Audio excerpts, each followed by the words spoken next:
Hello, Carla. Hi. Okay.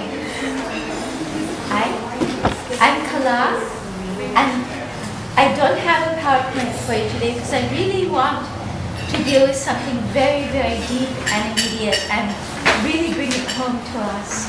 And I want to take you on my journey. So I'll start with the title of when Daryl asked me for a title, and then I will explain it.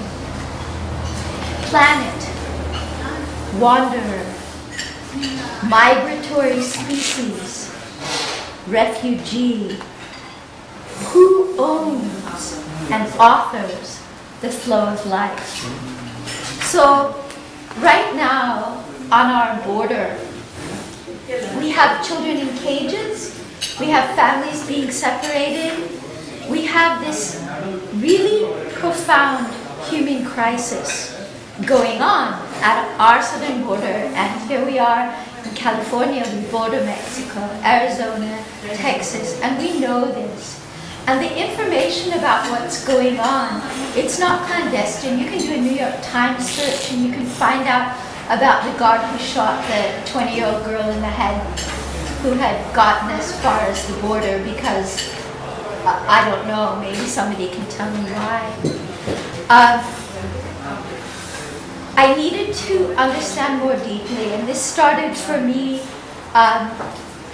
about 2 years ago, where it was the beginning. It was still in the Obama era, and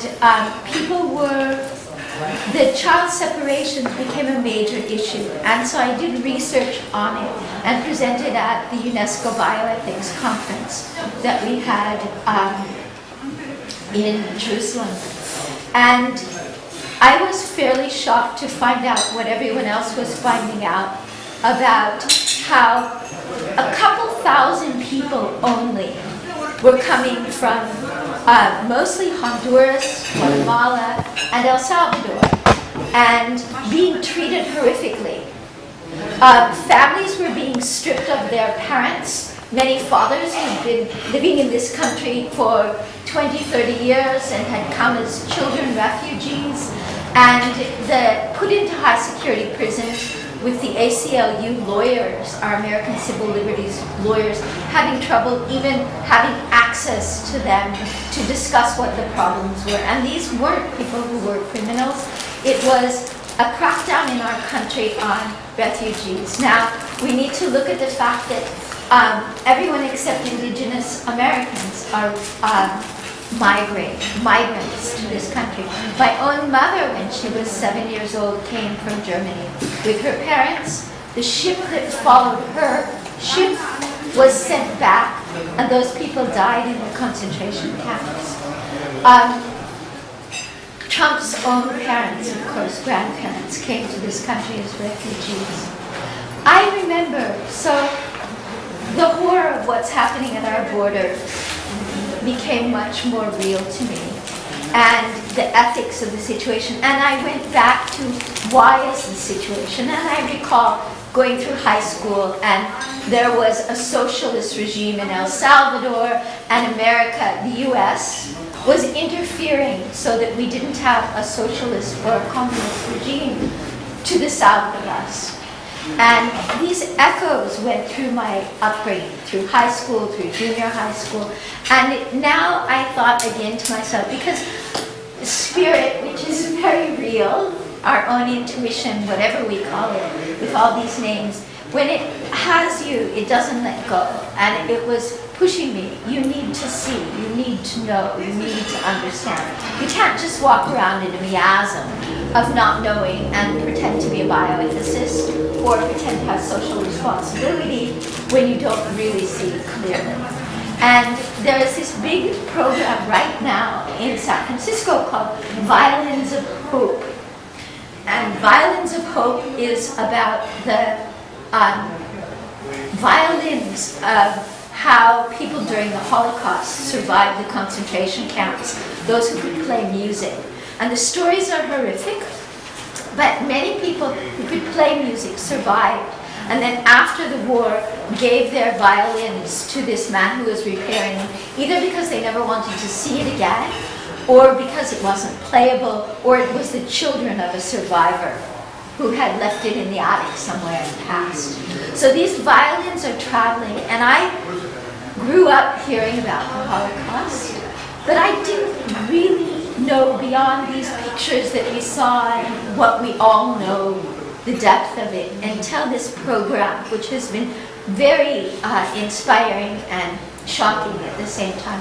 There's this movie, The Pianist, that many people have seen, which is the man, the pianist, who survived, and the story, the complete decimation of Warsaw, and then maybe want to go and look at the rebirth of it. But so this idea of the 75th anniversary of the liberation of Warsaw and from the Holocaust is moving through our country, and it's going around the world now.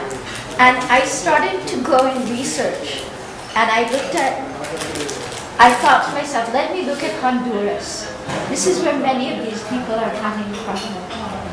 And I began my research, and it goes of course to the 1500s, when the Spanish came. And then the Spanish had difficulty, and they created mines, and it goes up to the 17th century, and the mining, and then the takeover of eventually people from the north, and the development of coffee and the coffee plantations, and then it comes up to much more current times. We have united fruit, and we have this whole mythology that the Mayans went extinct, these mysterious Mayans. And then you can go and look at a movie called Mayan Renaissance. And these people are saying, we didn't go anywhere. We didn't go extinct. We're raising your bananas. And the Nixon administration and many of the US, these lineages of American administrations with this interest in growing the food that we eat every day, essentially took over the country, and the people were put into a very subservient position. Healthcare, education, armaments were given to the military in the countries where we didn't like the rise up of a social justice regime. Honduras itself, as I was reading a book from 1984, bless my notes, and I came across in 1984, so these issues were particularly of concern, as the US had decided to make Honduras into a military base in order to dismantle the government in El Salvador, which was coming up as a socialist regime. So looking again and again and again, and then up till the current time of what's happening now in Guatemala with the women, where there used to be a very strong midwife culture, and the health of the people and the indigenous health, that was essentially wiped out. And now the healthcare, many young girls, it's very, very unsafe for the women. They have the highest child mortality in the world, percentage-wise, in Guatemala. Why these people left their homes? What was the root of the violence? So clearly, the Clinton administration apologized to the people of Guatemala and said they would do better, and continued the violence just as intensely, if not more so, in the situation.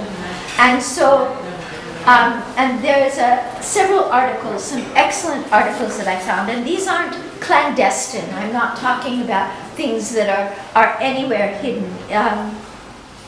Many of the top newspapers, from Washington Post, from the New York Times, The Intercept, Al Jazeera, some excellent newspaper systems. Why are so many Guatemalans migrating to the U.S.? A young woman journalist went and did some outstanding research.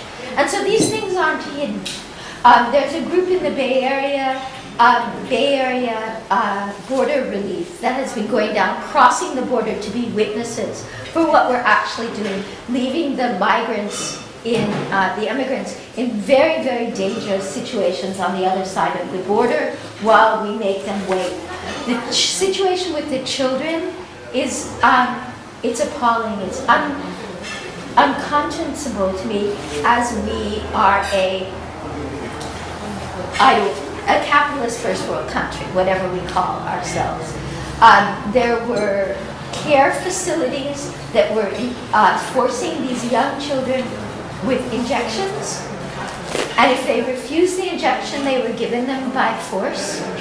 One little girl got out and told her mother about it, and told the authorities about this. That one was closed. There is another with about 2,000 to 3,000 young people in Florida now, which is being run by a for-profit prison complex. So the people are literally getting money for having these children and keeping these children between age 13 to 17 in high security prison situations. Journalists went in, and the children were programmed to smile at them and say hola, hello, as if they were fine. Whereas the legal workers who go in have said to the journalists, many of these children will sit down across from them and they can't speak to them because they can only cry. They're not allowed to touch each other. These are Hispanic, Latino young people, and two of the kids did this thing, and they were told, you are going to be quarantined like this because of touching each other. Even their brothers and their sisters in this situation. There are many people campaigning in Florida to have this closed, this center.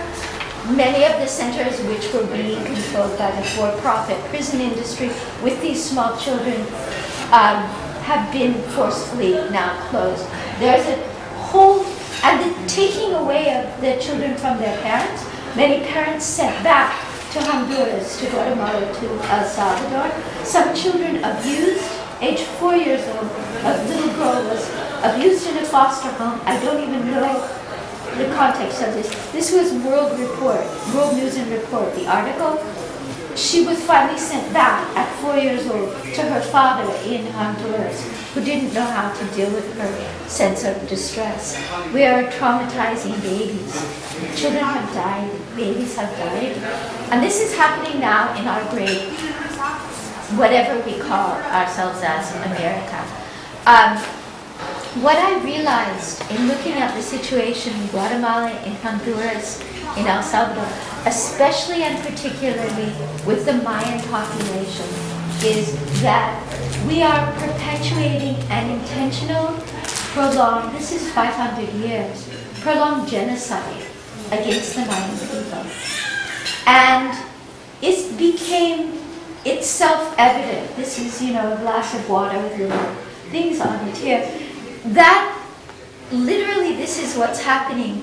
And then the questions that came to my mind of why, what is the agenda, the U.S. agenda, the long-term agenda in Central America? We knew, where are most of the drugs going and the violence? Where does it come from? Most of the guns are from U.S. origin. Most of the drugs end up in our streets in the U.S. Afghanistan, I will briefly mention, was like the Soviet Union. When the Soviet Union took over Afghanistan, my dear friend, she and her husband married them. She was in psychology, long hair, short skirts, like everyone else in the Soviet Union. The U.S. went in to liberate Afghanistan, turned it into a middle-aged poppy factory with the Northern Alliance, the worst of the worst, after we created the Taliban and the Mujahideen to get the blah blah, and the Taliban to get the Mujahideen, and then the Northern Alliance, which burned the little girls who went to school, and then the growing of poppies. Where do all those poppies go? Because we wanted a gas line of natural gas. It's one of the major veins of natural gas in the world, between Pakistan and Afghanistan. So these are things that it doesn't take me to tell you. Anyone can go to the news and see. So I my heart is wrenching. In Mongolia, where I went to create bridges for culture and science after the fall of the Cold War, to create bridges because we grew up in this culture of save the world and freedom and peace and all this. And then eventually when we were trying to get a grant, and I was told by the US economics officer, when I said, we have a few $1,000s, they gave us the old Lenin Museum to make a cultural center with San Francisco cultural centers. And we were told, I was told personally by a man from Texas, look, I could waste a lot of your time and a lot of my time, but we're here for one thing and one thing only. That's business, business, and business. Now you have an idea. So that question, is it money or morality? What's really running the fabric and the veins? What's the agenda with the genocide we're perpetuating? With a handful of these, and why are we perpetuating a genocide in Central America with all these countries? Costa Rica survived with coffee, and they have no military. Chile, we recall, if we knew, when the great uprisings came, and between Neruda, the poet who was also a statesman for social justice, and we put Allende in America, helped to destroy the revolution for socialism there, and essentially bought the mines, which are the wealth of Chile. I don't know if the US or a multinational, international company now owns all these mines in the north. The grocery stores are mostly owned by Walgreens, and at horrific prices for the people there. But they're not rebelling. It's mostly, there are less homeless people on the streets of Santiago than there are on the streets of San Francisco. I look very deeply at our American agenda. I look at can we have a social democracy with capital freedom? What does the word commune mean? Communism, community. All of the benefits that keep our streets running, basic social justice, came under Roosevelt when he had the Green New Deal. And even at that time, there were these forces that said, no, we don't want social justice. It's not capitalist, the market has to run things. And he just essentially flattened it and brought in some of these things that give the social cohesion to the nation. But this battle between money and morality and bioethics, one of our presidential candidates, now on the Democratic side, has $59 billion. At some time before, when I was curious about what's going on in America, because I was 20 years overseas, and I came back and I said, what's trying to destroy our country and why? You know, and it's so clear when you look at it. California, we are the 7th largest economy in the world as a state compared to England and all these other states. We're 22nd in the world in education. We are going down and down and down in education. My friend in Mongolia, who was the top in English, my sister, Mongolian sister, when I lived there from 93 to 90, essentially 92 to 94, she was chosen by the Soros Foundation as one of they took the cream of the crop from all the ex-Soviet countries, put them in an international relations university that they established in Hungary to train these people. She's writing me emails going, Kala, they're telling us they're going to educate us to go back to our countries and become the elites so that we can create a class society in our respective countries. This was our agenda. This is Soros' top businessman, American businessman from Hungary. But so I went back to Mongolia in 2013. My friend who is in biosciences, we're walking on the street. She's a professor there. We see someone begging on the streets, an older woman. She says, Carla, we didn't used to have this. Why do we have it now? Under socialism in Mongolia, I don't condone repression. I do not say it's good.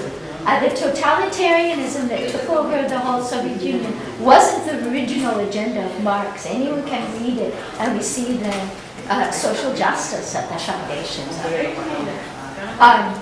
But everyone had a job, everyone had a place to live. There was first world birth death rate, 97% literacy so that everyone could read the newspaper, and very low crime. These things were challenged immediately by the capitalist agenda. The world now, and we look at what is bioethics, what is the value of life. So I want to go to elite because Buddhism, when I was 33, I thought in India, I was looking around at the situation and I kept trying to save the world as we were programmed to do from the 60s on. And it seemed very hopeless at some point. So I said, I wonder what the Buddha had to say. So I'll go and do some research on this. And it's so clear. It's like be good to each other. What is good is bioethics. You bios, good life. I love this one, bioethics. But this thing of there is no separate self. The fear that these people have, they must get so much money so that they will protect themselves for death for the moment, like a spark, like a candle in the wind, our lives go. And for this, the people, they are standing on the last iceberg before the ocean with a laser gun, a fire gun, pointing it at the laser, because they are told, if you will burn the iceberg you are standing on, we will give you $1 million. Excuse me, I find that the lack of logic, the logos, where is the logic in our reality? When we go to, there is no separate self, there is no separate identity. Then we begin to realize this fabric that science itself is telling us, that's at the heart of every tradition, the Sufi, neti, neti, net, not, I, not, I. If you can name it, if you can put it in front of you, if you can make it a word, if you can make it a thing, the self, the being, the ontology of reality, the cosmos of reality transcends that. What is it that we are? The soul, the psyche.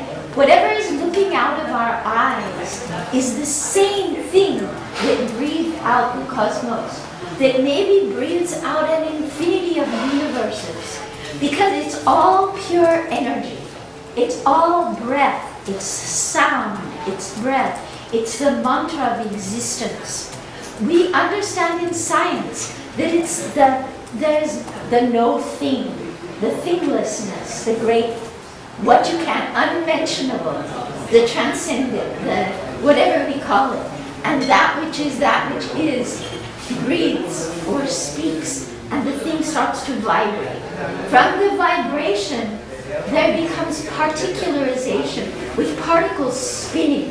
What are the spinning? The strings, the little breaths in the fabric of nothingness that make particles, that make cells. Every cell breathes and pulses with this same reality that breathes out the entire universe. Each one of us is a cell of that same unique one life. Every animal, every plant, every tree, every drop of water is that same continuum, that same breath, that same reality. As we realize this is bioethics.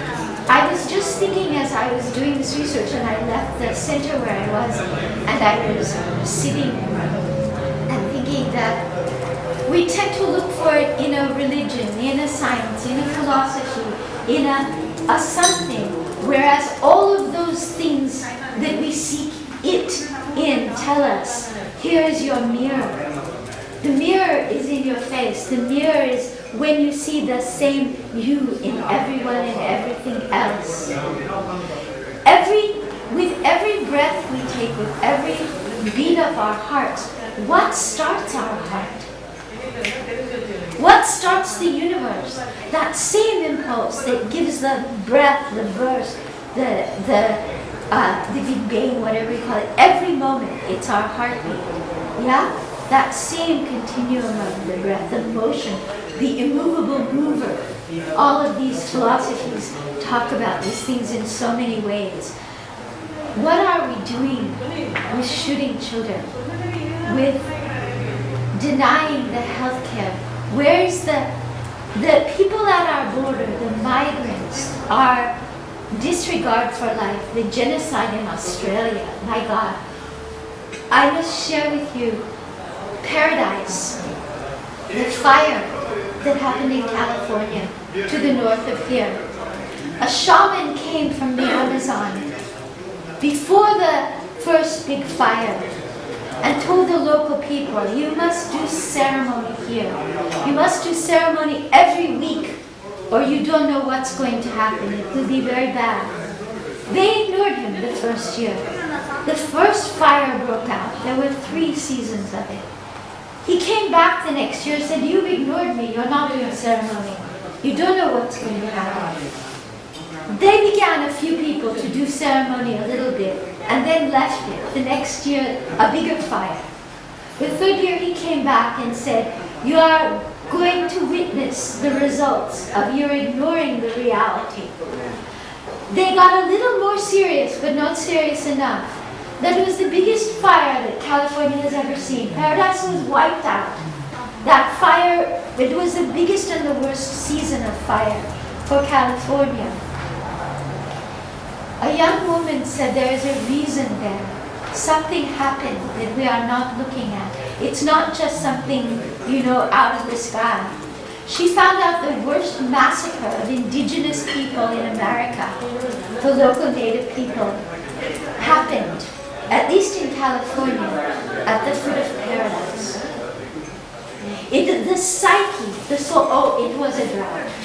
The psyche that we are not paying attention to, people dying in trauma. There is a reaction of nature, the shattering of the continuum of the psyche. And that fire of injustice, anti-ethics, immorality, it creates a resonance in the field. It's physics, it's psychophysics, it's psychoacoustics.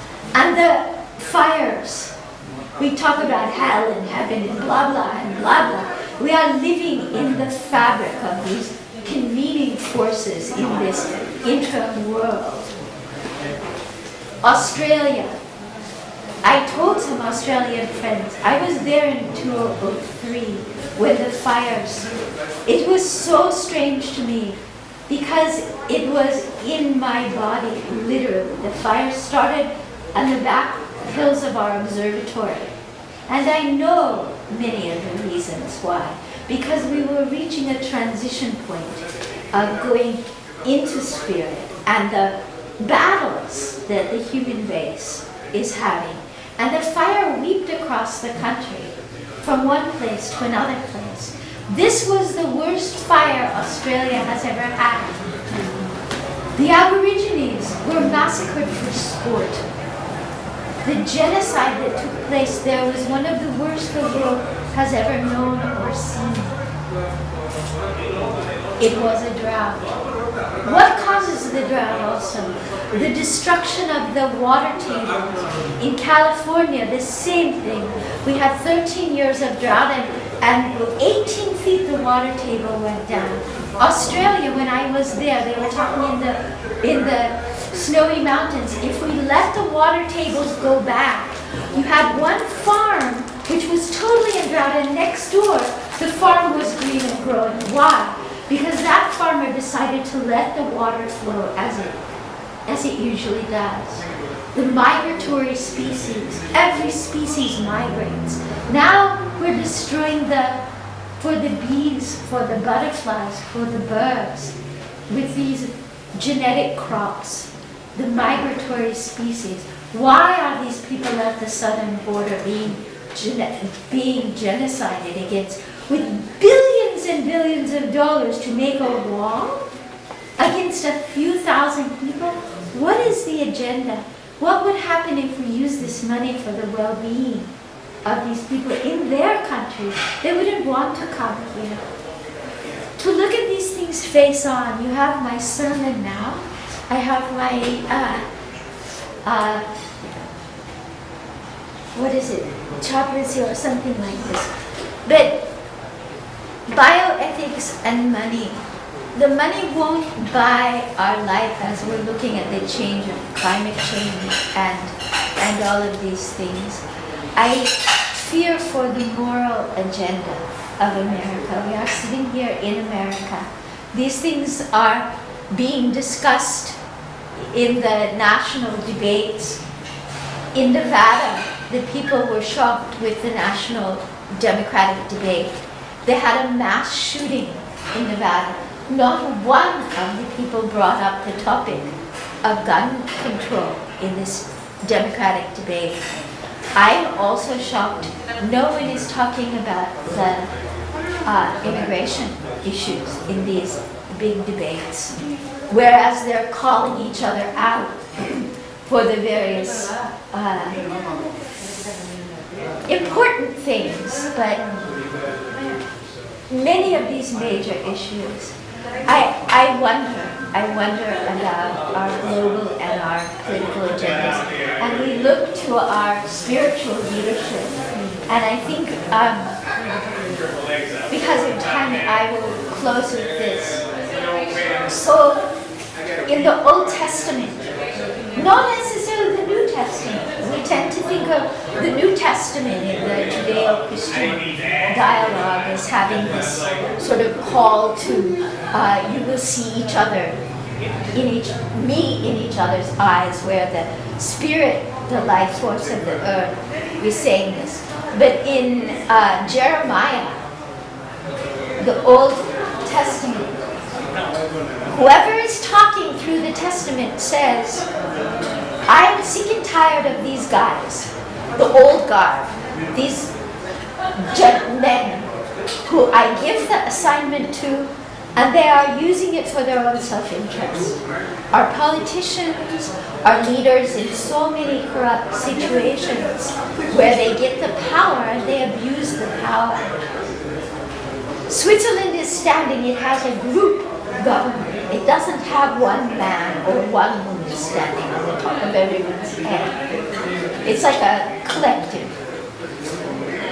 It says in this phrase, I don't have it right now, but I am tired of these men. From now on, there will not be your leader, your Messiah, your Messiah will not be an individual.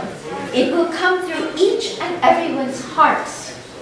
The leader must be your own spirit, leading your own self, as I lead you from within each and every one of you, through your own hearts, in community with each other. This idea of community came through the community. It was through in Russia and in Poland, this Pale of Settlement, they said, this new vision, new arts, new music. It didn't succeed. It was at the roots of the kibbutz in Israel. The people's ability to live in community.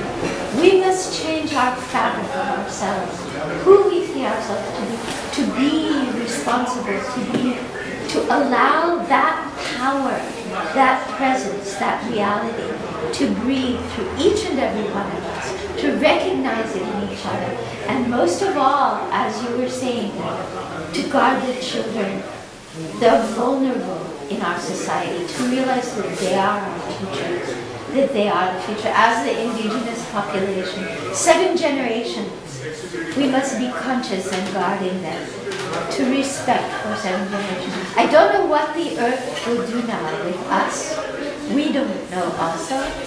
The last I will just share, I had a sense that the souls, new souls are coming to the earth.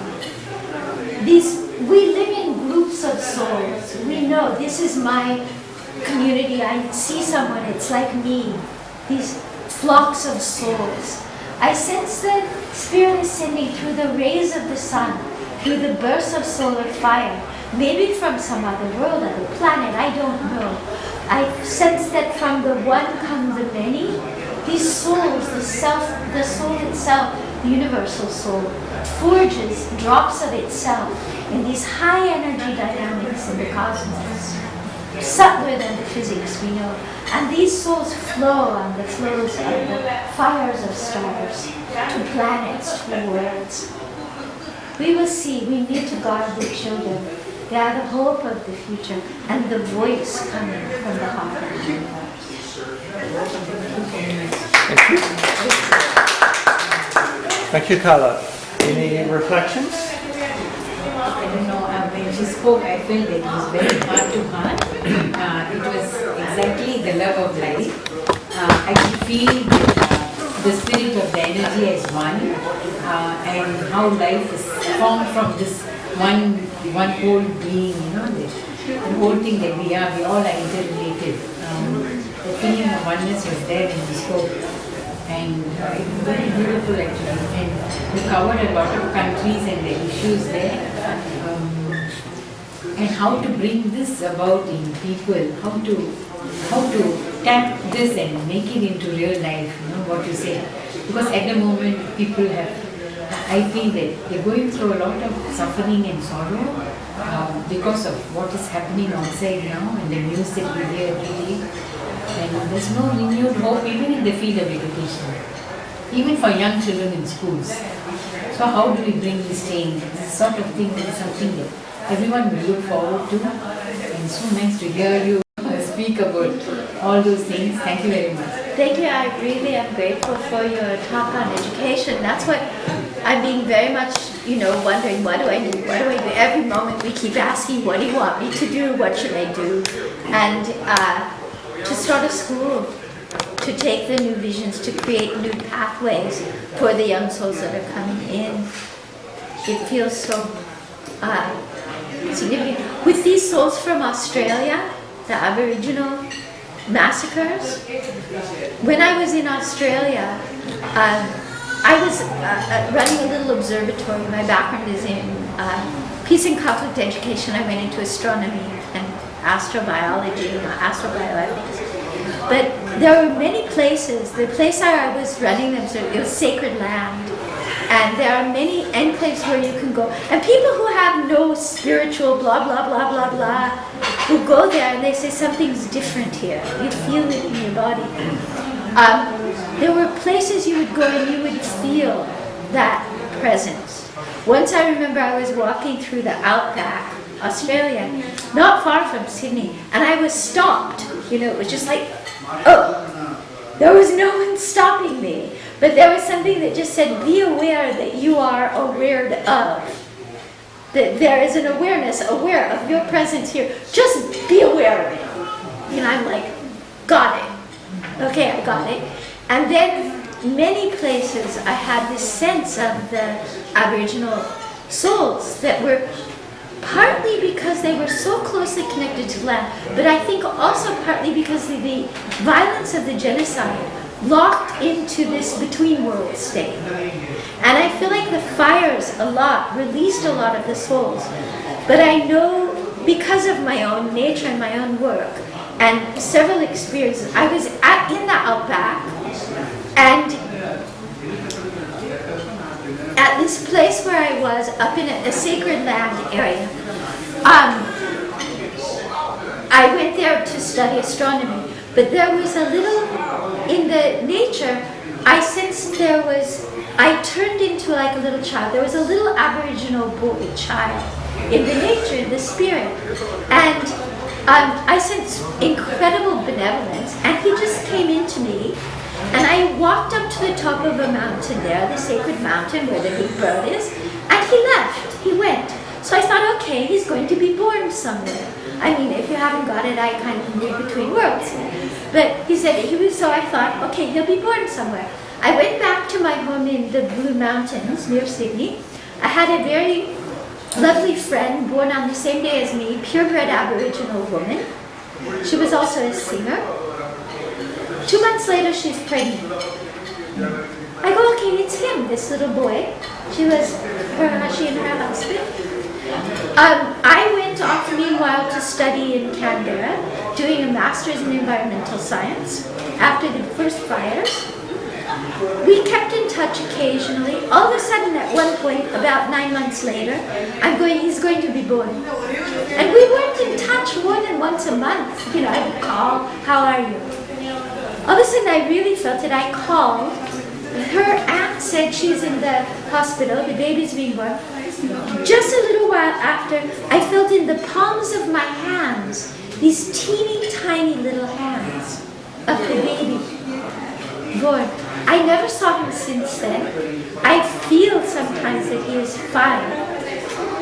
When I came back to America, I knew there were many, many souls that were coming to be reborn because they didn't have the ability to finish their life because of that violence.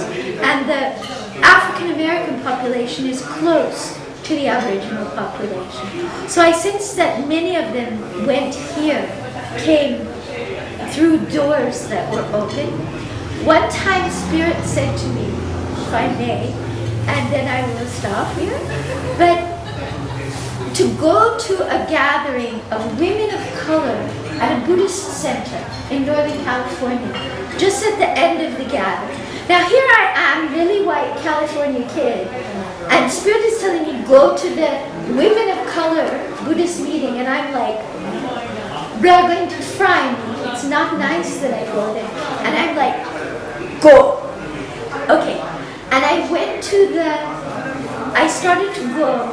All eucalyptus trees came from Australia. Yeah, that's where they came from, like koalas and kangaroos. And I'm driving to this place feeling like maybe it's not appropriate for me to go there. And I look up and there's a huge grove of eucalyptus, just this one area. The wind is blowing wildly through the eucalyptus trees, nowhere else. That same Spirit that stopped me north of Sydney is there going, keep going, just go.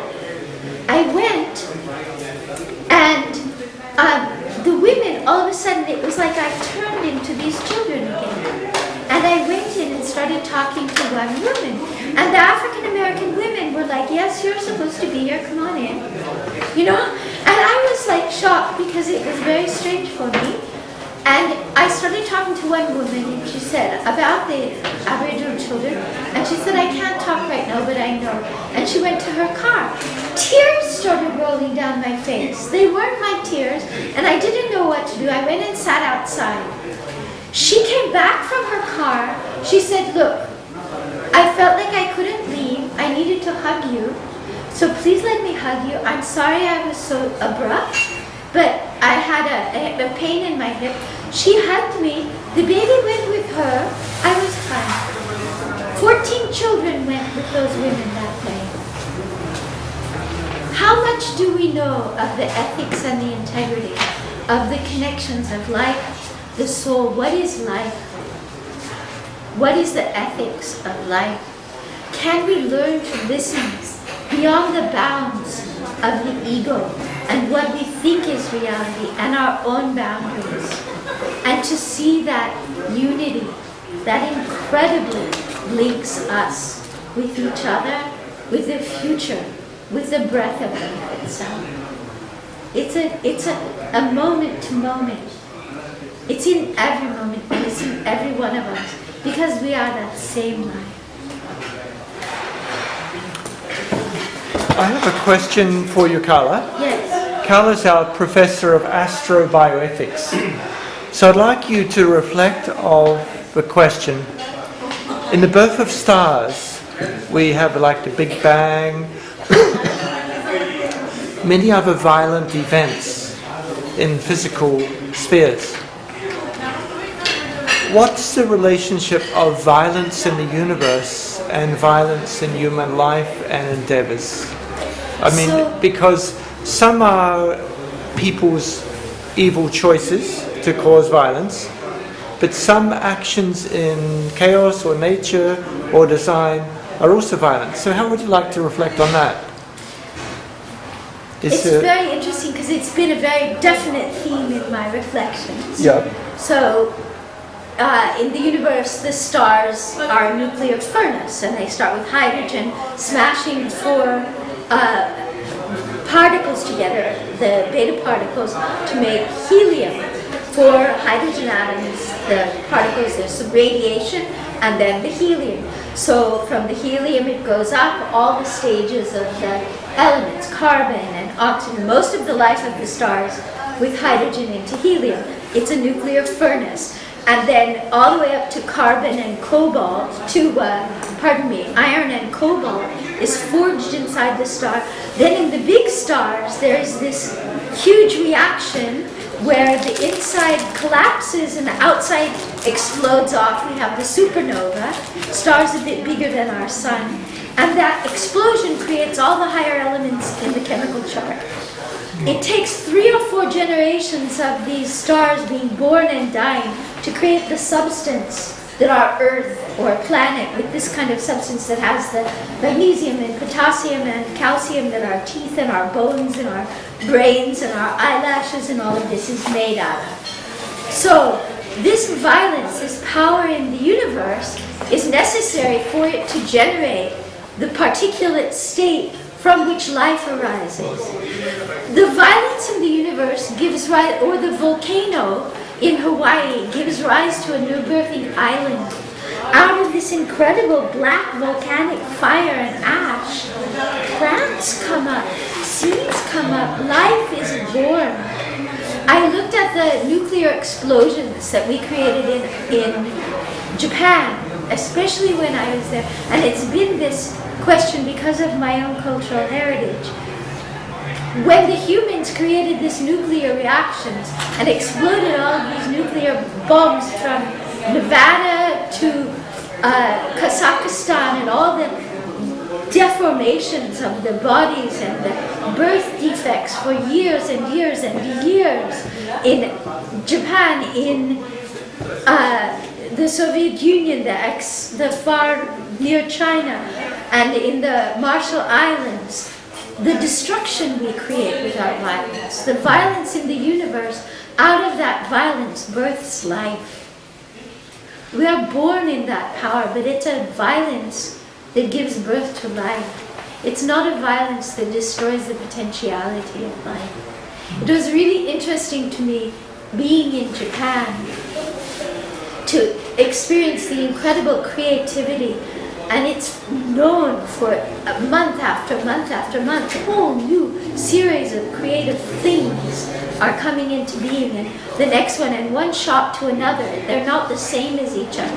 This incredible creativity seems to me to be the answer that the universe, the creativeness, to take that devastation that was with the nuclear furnace that we created, and to rebirth life through its creative expressions again and again and again. The power of the universe to take violence and create out of it. One thing I sort of mockingly said, art as the darkness of the violence and the decimation as fodder for art, with exasperation. I sort of forged that thought. But at the same time, it must result in creativity for us to have a planet that goes on. Yeah, thank you. Because I think you've reflected on this. Any other reflections or comments?